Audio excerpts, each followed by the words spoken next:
Salam sejahtera. Malam ini saya nak kongsikan kepada anda semua apa isi sebenar, apa pendedahan dan pengakuan sebenar 5 saksi kanak-kanak yang berkaitan dengan inkues Zara Khairina setakat 26 September 2025. Sama-sama kita hayati, ini testimoni 5 saksi kanak-kanak dalam inkues tersebut. Saksi yang pertama, beliau tidak diberitahu namanya, tetapi merupakan rakan karib Zara Khairina. Sudah tentu apabila rakan karib, banyak perkara yang dia tahu, yang dia kongsi, dan dia mungkin akan dedahkan. Menurut saksi pertama yang juga menurut rakan karib Zara Khairina ini, sejak Mac hingga April, Zarah pernah bertanya, kalau saya terjun tingkat 3 apa jadi? Persoalan ini betul-betul menggamit perasaan dan emosi kita. Apa sebenarnya yang terjadi? Selain daripada itu, rakan karib Zarah ini juga telah menyatakan bahwa berlaku tunjuk tangan atau tunjuk luka di lengan yang digelar barcode. Rakan Zara Khairina ini juga telah menyatakan bahwa pada hujung minggu 11 hingga 12 Julai disuruh mencuci pakaian hingga jam 2 pagi. Lalu pulang ke asrama Tegang, tak beri salam ikhlas. Pendedahan rakan karib Zara Khairina ini turut menyentuh emosi kita semua. Tapi tunggu dulu. Jangan bermain dengan emosi. Kita harus tahu kebenaran seadil-adilnya daripada mahkamah corona ini. Sebelum kita teruskan ulasan ini, jangan lupa tinggalkan komen Anda, Justice for Zara. Tapi sebelum itu izinkan dulu saya berkongsi dengan Anda semua. Ini ialah terapi imun transfer factor for life. Terapi imun yang mendidik, menjaga, mengajar, membijakkan dan menyeimbangkan imun badan kita sehingga 400%. Secara umum dan ringkasnya, apabila imun badan kita lemah, apabila imun badan kita bodoh dan tidak seimbang, kita tidak sembuh daripada semua jenis penyakit. Penyakit berakar bersarang dalam tubuh badan kita. Tetapi apabila imun badan kita jadi kuat, bijaksana dan seimbang, imun badan itulah yang akan menghancurkan, menghapuskan, dan membuang semua penyakit dalam tubuh badan kita. Produk ini lulus KKM, halal, dan diperakui oleh dokter-dokter di seluruh dunia. Ini mungkin jawaban yang Tuhan hantar untuk masalah kesehatan Anda semua. Cepat dapatkannya melalui nombor telefon saya yang tertera. Saudara, saksi kedua pula.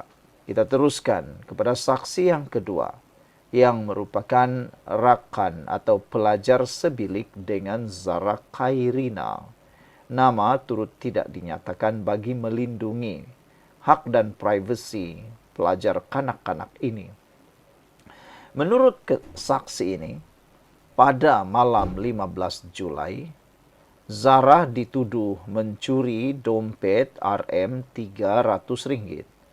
Lalu Zarah bersumpah walahi tidak ambil.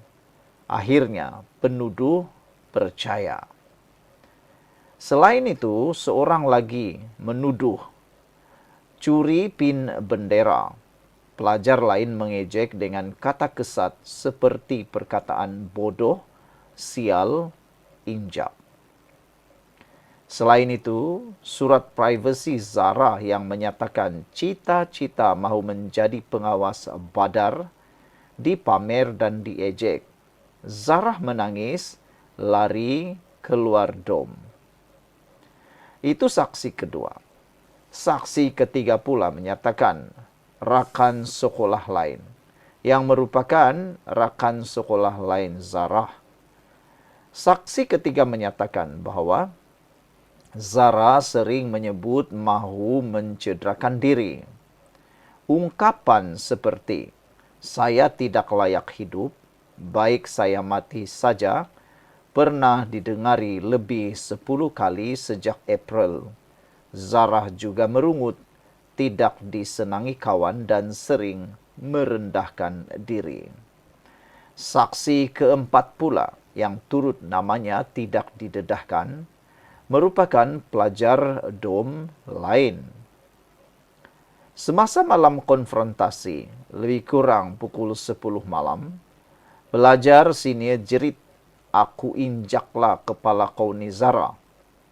Ejekan kasar lain seperti anjing, gila, bodoh, sial, kedengaran sepanjang 20 menit konfrontasi. Suasana dom tegang. Zara duduk bersila di lantai berdepan senior. Saksi pula kata Zara tidak disentuh secara fizikal dan tidak menangis pada masa itu. Dan saksi kelima menyatakan, yaitu ahli geng Sekel 19, mendakwa dan mendedahkan kewujudan geng Sekel 19 pelajar satu tingkatan kawan rapat. Zarah dituduh curi dompet, disuruh bersumpah. Zarah lafaz walahi, menafikan. Pin bendera ditemui dalam beg. Zarah tetap kata bukan dia. Zarah duduk di lantai, diejek dengan kata-kata kesat. Surat peribadinya dijumpai dan diketawakan. Saksi sahkan, Zara ceria, peramah, tiada tanda masalah mental sebelum kejadian. Semua ini ditulis oleh seorang peguam yang hebat, yaitu Liana Marzuki. Menurut beliau, inilah rumusan testimoni tersebut.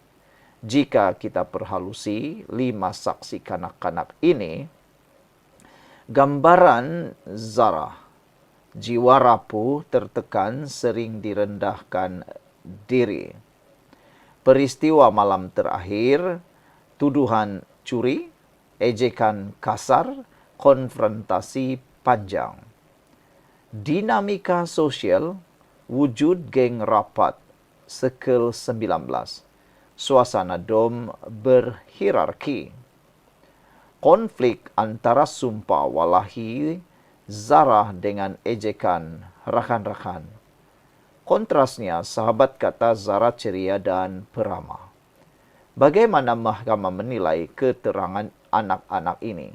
Semuanya Anda boleh lihat daripada apa yang dibuat oleh diterangkan oleh Liana Marzuki. Apa yang kita belajar? Suara anak kecil tetap boleh jadi suara kebenaran. Undang-undang melindungi mereka, bukan sembunyi cerita. Testimoni mesti ditimbang dengan hati-hati dan disokong bukti lain. Best interest of the child, jiwa mereka mesti dipelihara. Secara kesimpulannya, keadilan bukan sekadar mencari punca kematian Zara. Ia juga tentang menjaga rakan-rakannya supaya tidak retak jiwa ketika menuturkan kebenaran. Salah tetap salah. Biar mahkamah jalankan tugas. Cuma biarlah hukuman kepada anak-anak ini setimpal dengan tindakan mereka. Bukan kerana dendam kesumat orang dewasa. Setakat ini kita hanya mampu menelah dan menduga. Namun perlu henti buruk sangka kepada Zarah meskipun siapa saja. Keadilan perlukan masa. Doakan ia muncul dengan sebaik-baiknya daripada Yang Maha Esa. Kerana bukan sahaja best interest itu untuk saksi, tetapi lebih penting untuk Zarah sendiri. Beliau tidak boleh lagi mempertahankan diri.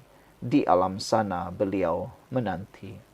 Sekian dulu untuk kali ini. Jangan lupa tinggalkan komen Anda. Bye-bye. Satu lagi rahasia besar yang pastinya paling tidak disukai oleh PAS. PAS ini sembang perpaduan Melayu Islam. Tapi berdegil tolak idea kerajaan perpaduan. Sudah hampir 3 tahun kerajaan persekutuan diterajui Datuk Seri Anwar Ibrahim. Tetapi PAS masih berdegil, menolak ide kerajaan perpaduan.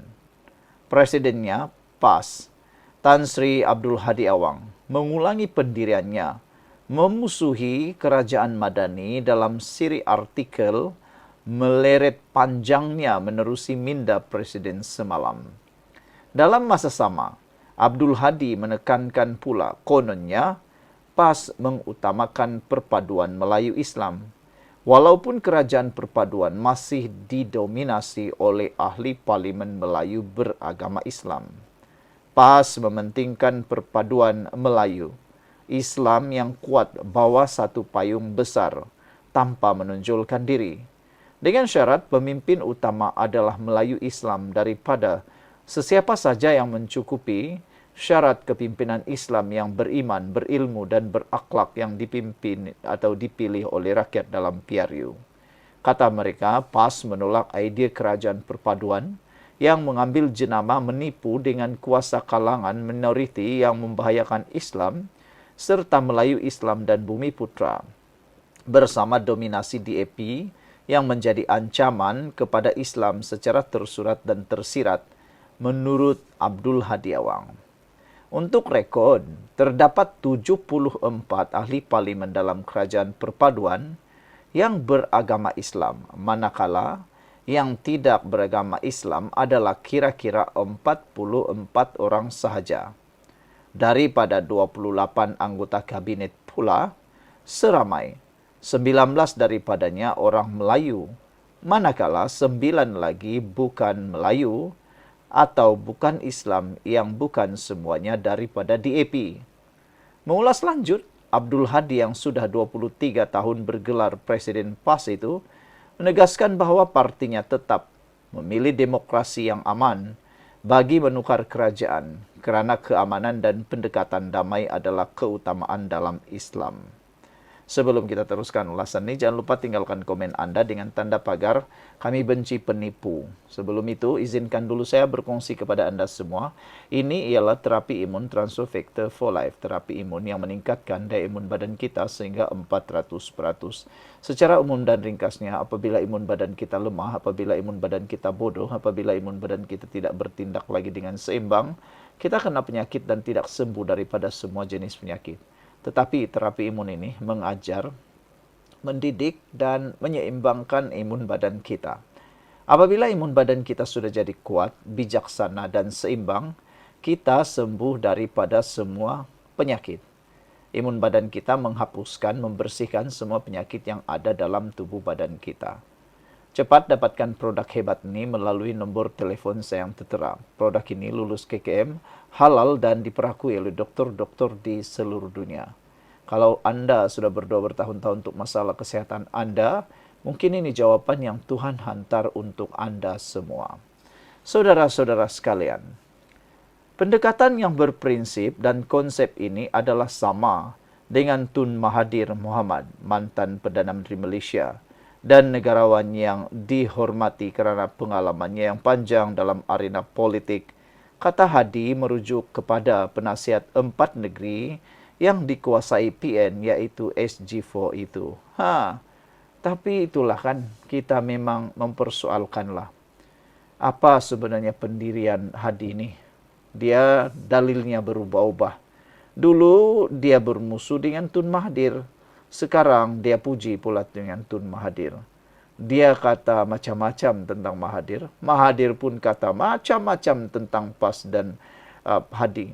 Tapi kini apa jadi? Itulah politik. Dulu dia lawan, sekarang kawan. Begitulah politik. Jumpa lagi.